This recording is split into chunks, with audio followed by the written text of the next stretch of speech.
Alright guys, so first chapter is called Triplicate, or the first part is called Triplicate. And Triplicate, I'm not sure if you know what it is.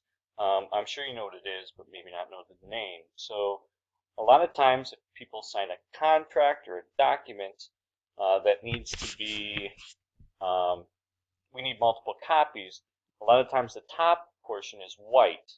And then underneath it there's a pink and a yellow copy as well. And that's just to provide different copies for the different people involved. So the top copy will go to one person, one copy you'll keep as the person who signed it, and the other copy is just for the records of whomever. So that's what triplicate is. And Samson Ward is going to be a character that we're going to learn more about later on, but each part starts with a quote that kind of tells us what tells it what we're going to be reading about. It takes the words out of a character and kind of sets the tone for the whole part. So Samson Ward said, "I was never going to amount to much anyway, but now, statistically speaking, there's a better chance that some part of me will go on to greatness somewhere in the world. I'd rather be partly great than entirely useless."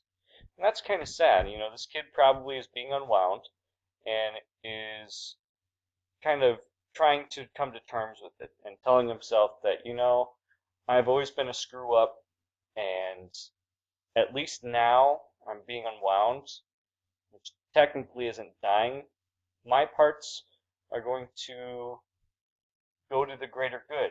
Somebody who hasn't screwed up so much is going to live longer and maybe benefit society, maybe cure a disease or do something great rather than just completely go to waste on my crappy life. It's kind of a sad quote. So the first chapter is called Connor, and Connor is one of our main characters, and we're going to come to know him a little bit better today. So here's chapter 1. "There are places you can go," Ariana tells him. "And a guy as smart as you has a decent chance of surviving to 18. Connor isn't so sure, but looking into Ariana's eyes makes his doubts go away, if only for a moment. Her eyes are sweet violet with streaks of gray. She's such a slave to fashion, always getting the newest pigment injection the second it's in style. Connor was never into that. He's always kept his eyes the color that they came in, brown. He never even got tattoos like so many kids these days when they're little. The only color on his skin is the tan it takes during the summer, but now, in November, that tan has long faded. He tries not to think about the fact that he'll never see the summer again, at least not as Connor Lassiter. He still can't believe that his life is being stolen from him at 16. Ariana's violet eyes begin to shine as they fill with tears that flow down her cheeks when she blinks. "Connor, I'm so sorry." She holds him, and for a moment it seems as if everything is okay, as if they're the only two people on Earth. For that instant, Connor feels invincible, untouchable. But she lets go. The moment passes, and the world around him returns. Once more he can feel the rumble of the freeway beneath them, as cars pass by, not knowing or caring that he's here. Once more, he's just a marked kid, a week short of unwinding. The soft, hopeful things Ariana tells him don't help now. He can barely hear her over the rush of traffic. This place where they hide from the world is one of those dangerous places that make adults shake their heads, grateful that their own kids aren't stupid enough to hang out on the ledge of a freeway overpass. For Connor, it's not about stupidity or even rebellion. It's about feeling life. Sitting on this ledge, hidden behind an exit sign, is where he feels most comfortable. Sure, one false step and he's roadkill. Yet for Connor, life on the edge is home. There have been no other girls he's brought here, although he hasn't told Ariana that. He closes his eyes, feeling the vibration of the traffic as it's pulsing through his veins, a part of him. This has always been a good place to get away from fights with parents when he just feels generally boiled. But now Connor's beyond boiled, even beyond fighting with his mom and dad. There's nothing more to fight about. His parents signed the order. It's a done deal. We should run away, Ariana says. I'm fed up with everything too. My family, school, everything. I could kick AWOL and never look back. Connor hangs on the thought. The idea of kicking AWOL by himself terrifies him. He might put up a tough front.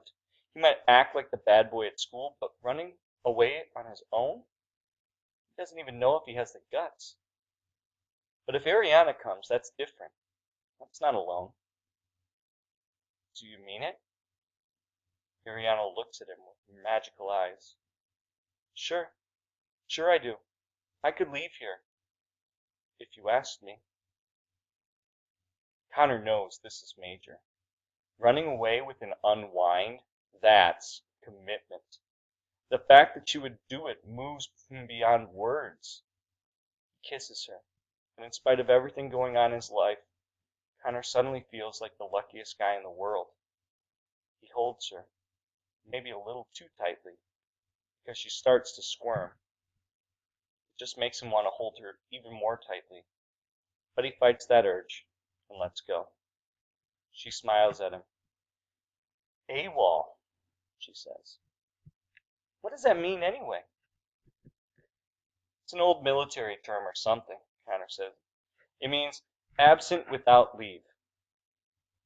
Ariana thinks about it and grins.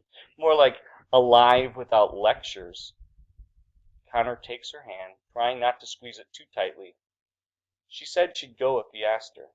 Only now he realizes that he hasn't actually asked yet. Will you come with me, Ariana? Ariana smiles and nods. Sure, she says. Sure I will. Ariana's parents don't like Connor.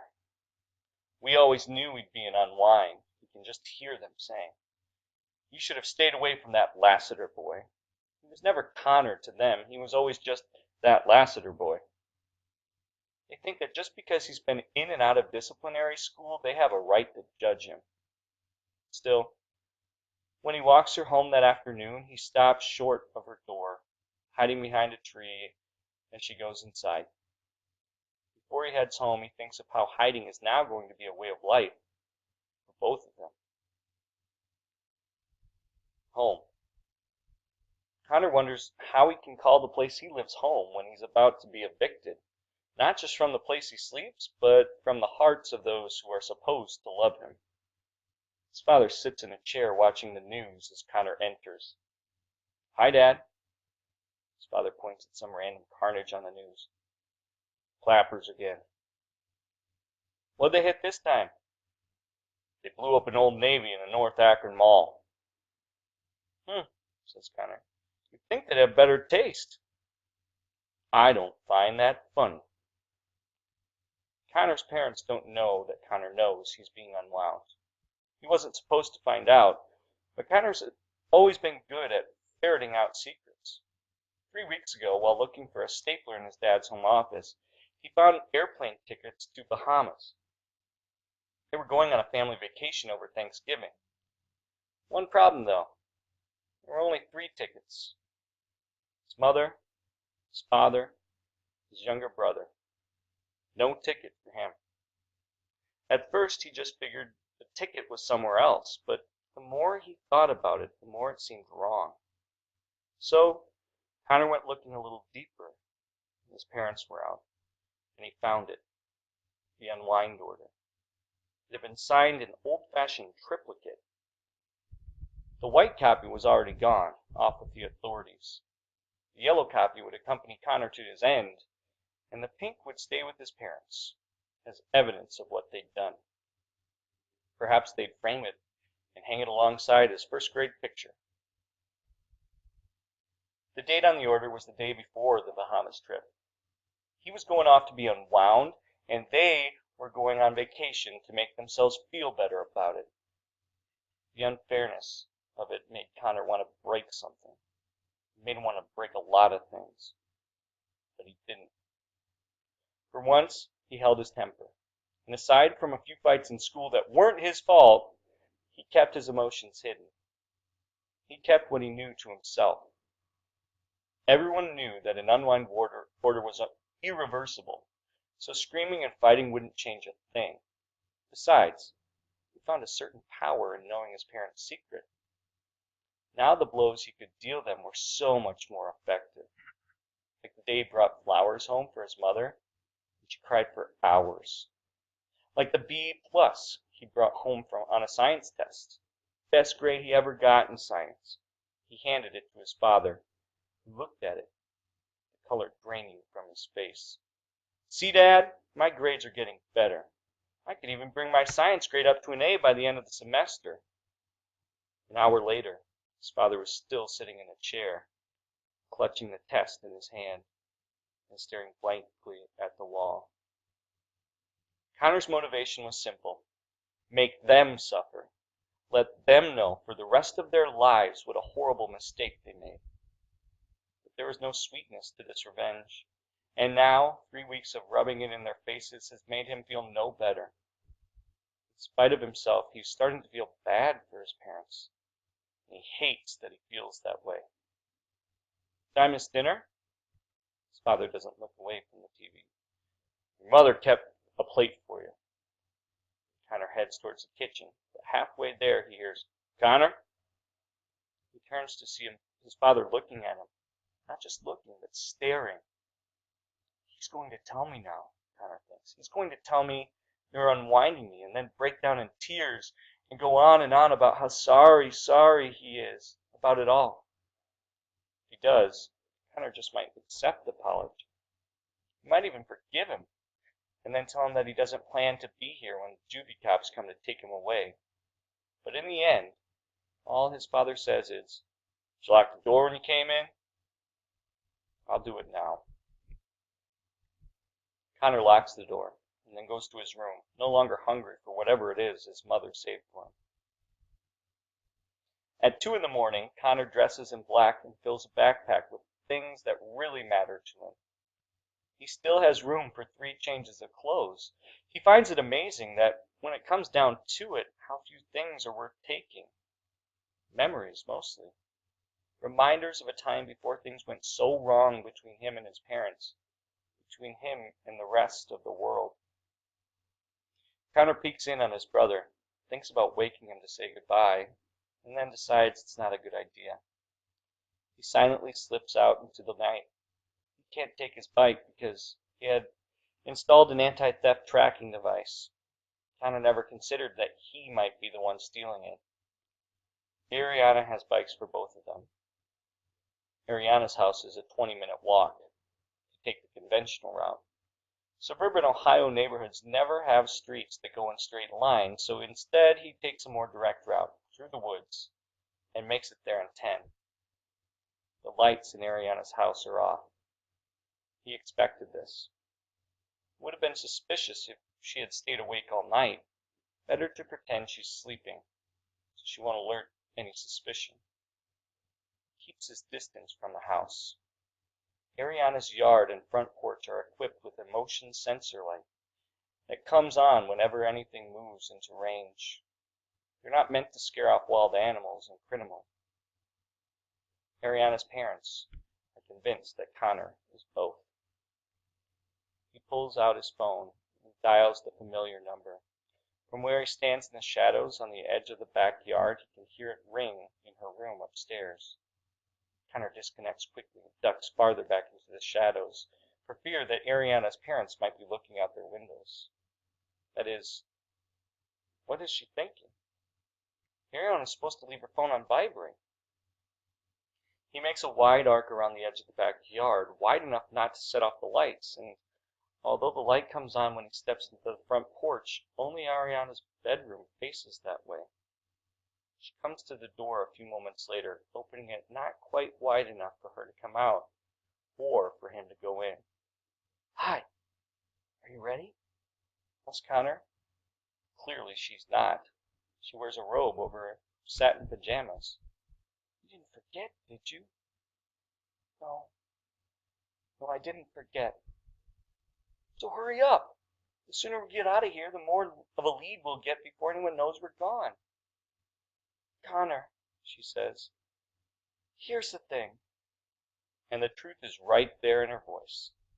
In a way, it's such a strain for her even to say his name. The quiver of apology lingering in the air like an echo. She doesn't have to say anything after that. Because she knows.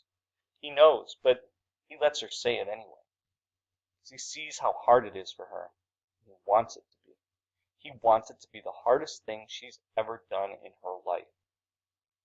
Connor, I really want to go. I do, but it's just a really bad time for me. My sister's getting married, and you know she picked me to be the maid of honor, and then there's school. You hate school. You said you'd be dropping out when you turn 16. Testing out, she says. There's a difference. So you're not coming. I really want to. I really, really want to. But I can't. So everything we talked about was just a lie.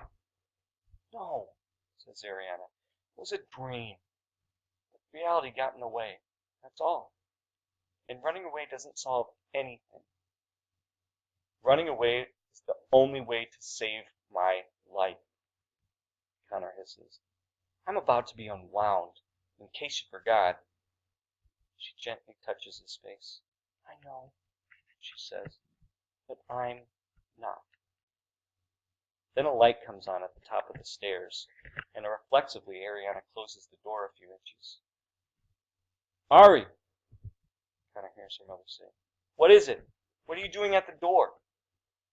Connor hacks up out of view, and Ariana turns to look up the stairs. Nothing, Mom. I thought I saw a coyote from my window, and I just wanted to make sure the cats weren't out. The cats are upstairs, honey. Close the door and get back to bed.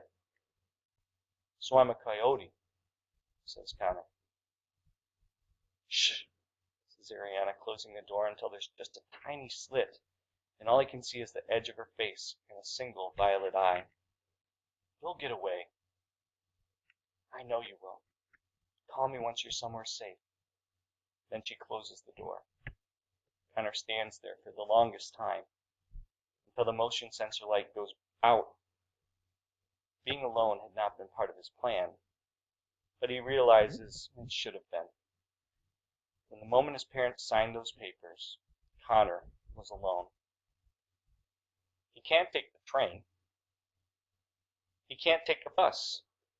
Sure, he has enough money, but nothing's leaving until morning, and by then they'll be looking for him in all the obvious places.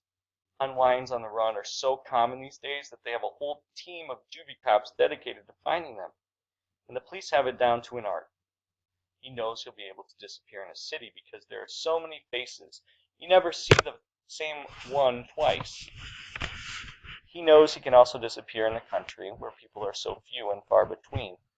He could sit up in an old barn and no one would think to look. But then, Connor figures the police probably thought of that. They probably have every old barn set up to spring like a rat trap, snaring kids like him. Or maybe he's just being paranoid. No, Connor knows the situation calls for justified caution, not just tonight, but for the next 2 years. Then, once he turns 18, he's home free. After that, they can throw him in jail, they can put him on trial, but they can't unwind him. Surviving that long is the trick. Down by the interstate, there's a rest stop where truckers pull off the road for the night, and this is where Connor goes.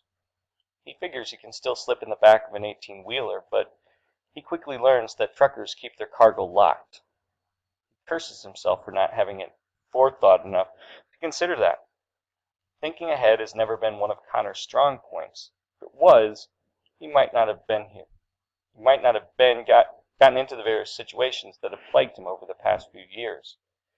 Situations that got him labels like troubled and at risk, and finally this label, Unwind.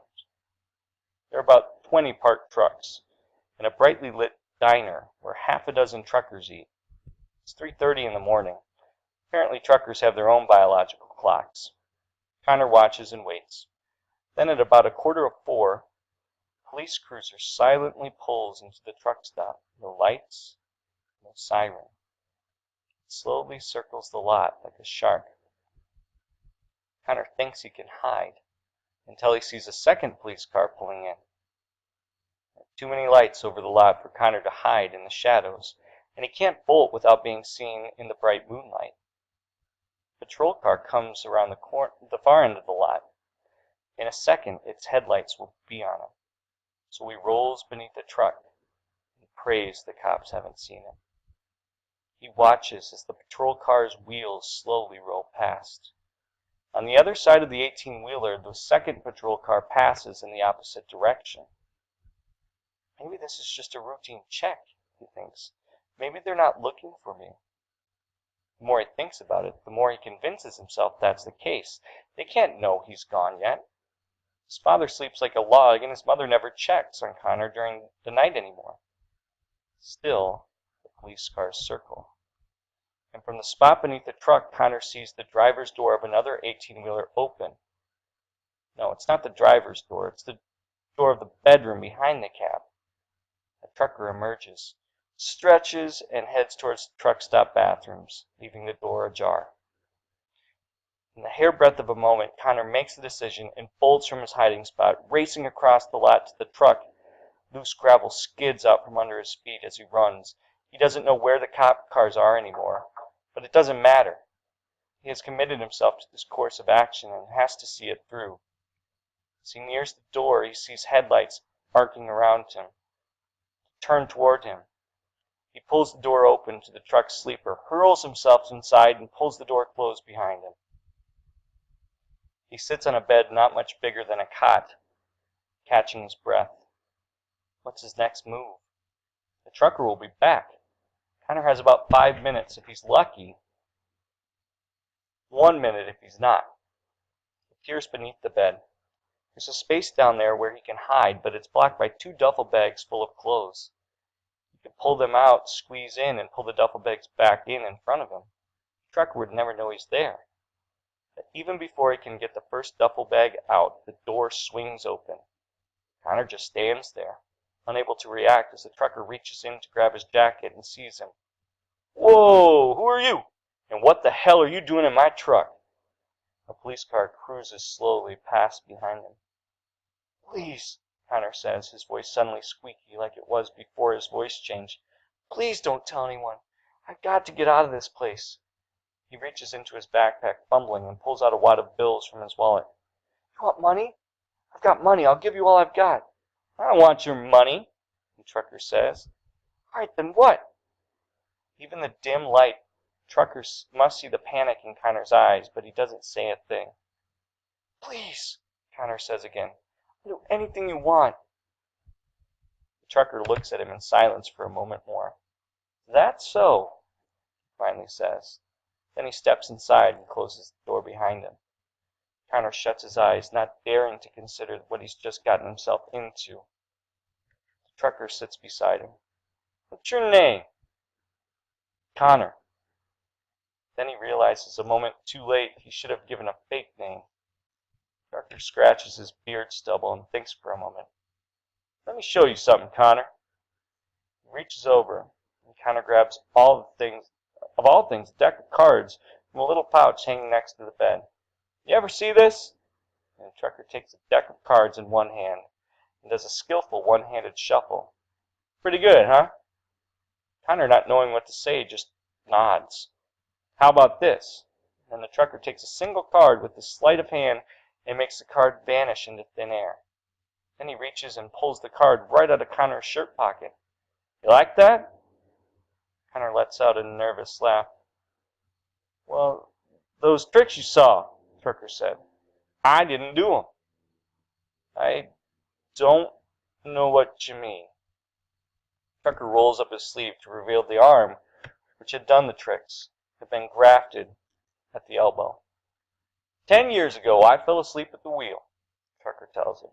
"Big accident. Lost an arm, kidney, a few other things. I got new ones, though, and I pulled through." He looks at his hands, and now Connor can see that the trick card hand is a little different from the other one. The trucker's other hand has thick fingers, and the skin is a bit more olive in tone. So, says Connor, you got dealt a new hand. Trucker laughs at that, and then becomes quiet for a moment, looking at his replacement hand. These fingers here knew things the rest of me didn't. Muscle memory, they call it. It's not a day goes by I don't wonder what other incredible things that kid who owned this arm knew before he was unwound, whoever he was. Trucker stands up. You're lucky you came to me, he says. There are truckers out here who'll take whatever you offer, then turn you in anyway. You're not like that? No, I'm not. Put out his hand, his other hand. Connor shakes it. Josiah Aldrich, says. I'm headed north from here. Ride with me till morning. Connor's relief is so great, it takes the wind right out of him. Can't even offer a thank you. That bed there's got the most comfortable, not the most comfortable in the world, says Aldrich, but it does the job. Get yourself some rest. I just got to go take a dump, and we'll be on our way. And he closes the door. Connor listens to the footsteps heading off toward the bathroom. Connor finally lets his guard down and begins to feel his own exhaustion. The trucker didn't give him a destination, just a direction, and that's fine. North, south, east, west, it doesn't matter, as long as it's away from here. As for his next move, well, first he's got to get through this one before he can think about what comes next. A minute later, Connor's already beginning to doze when he hears the shout from outside. We know you're in there! Come out now and you won't get hurt. Connor's heart sinks. Josiah Aldrich has apparently pulled another sleight of hand. He's made Connor appear for the police. Abracadabra. With his journey over before it even began, Connor swings the door open to see 3 juvie cops aiming weapons. But they're not aiming at him. In fact, their backs are to him. Across the way, the cab door swings open of a truck he had hidden under just a few minutes before, and a kid comes out from behind the empty driver's seat, his hands in the air. Connor recognizes him right away. The kid he knows from school, Andy Jameson. My God, is Andy being unwound too? There's a look of fear on Andy's face, but beyond it, it is something worse, a look of utter defeat. That's when Connor realizes his own folly. He's been so surprised by this turn of events, he's still just standing there, exposed for anyone to see. Well, the policemen don't see him, but Andy does. He catches sight of Connor, holds his gaze only for a moment. And in that moment, something remarkable happens. A look of despair on Andy's face suddenly replaced by steely resolve bordering on triumph. He quickly looks away from Connor and takes a few steps before the police grab him. Steps away from Connor, so that police still have their backs to him. Andy had seen him and not given him away. Andy has nothing else after this day. At least he'll have this small victory. Connor leans back into the shadows of the truck and slowly pulls the door closed. Outside, as the police take Andy away, Connor lies back down, and his tears come sudden as summer downpour. He's not sure who he's crying for Andy, for himself, for Ariana. And not knowing makes his tears flow all the more. Instead of wiping the tears away, he lets them dry in his face like he used to when he was a little boy. The things he cried about were so insignificant that they'd be forgotten by morning. The trucker never comes back to check on him. Instead, Connor hears the engine start up, and he feels the truck pulling out. The gentle motion of the road rocks him to sleep. The ring of Connor's cell phone wakes him out of a deep sleep. He fights consciousness. He wants to go back to the dream he was having. It was about a place he was sure he had been to, although he couldn't quite remember when. It was a cabin on a beach with his parents before his brother was born. Connor's leg had fallen through a rotted board on the porch into spiderwebs so thick it felt like cotton. Connor had screamed and screamed from the pain and the fear of the giant spiders that he was convinced would eat his leg off, and yet this was a good dream, a good memory, because his father was there to pull him free and carry him inside, where they bandaged his leg and sat him by the fire with some kind of cider so flavorful he could still taste it when he thought about it. His father told him a story that he can no longer remember, but that's all right. It wasn't the story, but the tone of his voice that mattered. A gentle baritone rumble, as calming as waves breaking on the shore. Little boy Connor drank his cider and leaned back against his mother, pretending to fall asleep. What he was really doing was trying to dissolve into the moment and make it last forever. In the dream, he did dissolve. His whole being flowed into the cider cup. His parents placed it gently on the table, close enough to the fire to keep it warm forever and always. Stupid dreams. Even the good ones are bad, because they remind you how poorly reality measures up.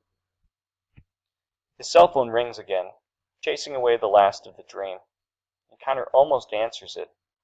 The sleeper room of the truck is so dark he doesn't realize at first that he's not in his own bed.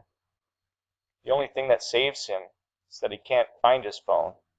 He must turn on a light, and he finds a wall where his nightstand should be. He realizes that this isn't his room. The phone rings again. That's when it all comes back to him, and he remembers where he is. Connor finds his phone in his backpack, and the phone ID says the call is from his father. So now his parents know he's gone. Do they really think he'll answer his phone? He waits until the voicemail takes the call, then turns off the power. His watch says 7:30, and he rubs the sleep out of his eyes, trying to calculate how far they've come. The truck isn't moving anymore, but they must have traveled at least 200 miles while he slept. It's a good start. There's a knock on the door. "Come on out, kid, your ride's over." Connor's not complaining. It was outrageously generous of this trucker to do what he did. Connor won't ask him any more.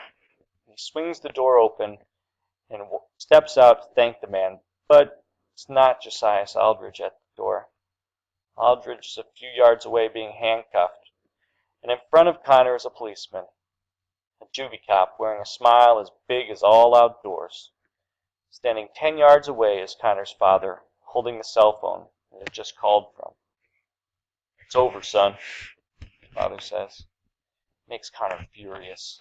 "I'm not your son," he wants to shout. "I stopped being your son when you signed the Unwind order." The shock of the moment leaves him speechless. It's been so stupid of Connor to leave his cell phone on. That's how they tracked him. And he wonders how many other kids are caught by their own blind trust of technology. Well, Connor's not going the way Andy Jameson did. He quickly assesses the situation. The truck has been pulled over to the side of the interstate by 2 highway patrol cars and a juvie cop unit. Traffic barrels past 70 miles per hour, oblivious to the drama unfolding on the shoulder. Connor makes a split-second decision and bolts, pushing the officer against the truck, racing across the busy highway. Would they shoot an unarmed kid in the back, he wonders? Or would they shoot him in the legs to spare his vital organs? As he races into the interstate, cars swerve around him, but he keeps on going. "Connor, stop!" he hears his father yell. He hears gunfire. He feels the impact, but not in his skin. The bullet embeds in his backpack. He doesn't look behind him. Then, as he reaches the highway median, he hears another gunshot, and a small blue splotch appears on the center divider. They're firing tranquilizer bullets. They're not taking him out. They're trying to take him down, and they're much more likely to fire tranq bullets at will than regular bullets. Connor climbs over the center divider and finds himself on the path of a Cadillac that's not stopping for anything. The car swerves to avoid him, and by sheer luck, Connor's momentum takes him just a few inches out of the caddy's path. Its side mirror smacks him painfully in the ribs before the car screeches to a halt, sending the acrid stench of burned rubber up his nostrils. Holding his aching side, Connor sees someone looking at him from an open window of the back seat. It's another kid, dressed all in white. The kid's terrified. The police already reaching the center divider, Connor looks into the eyes of the frightened kid and knows what he has to do. If It's time for another split-second decision. He reaches through the window, pulls up the lock, and opens the door.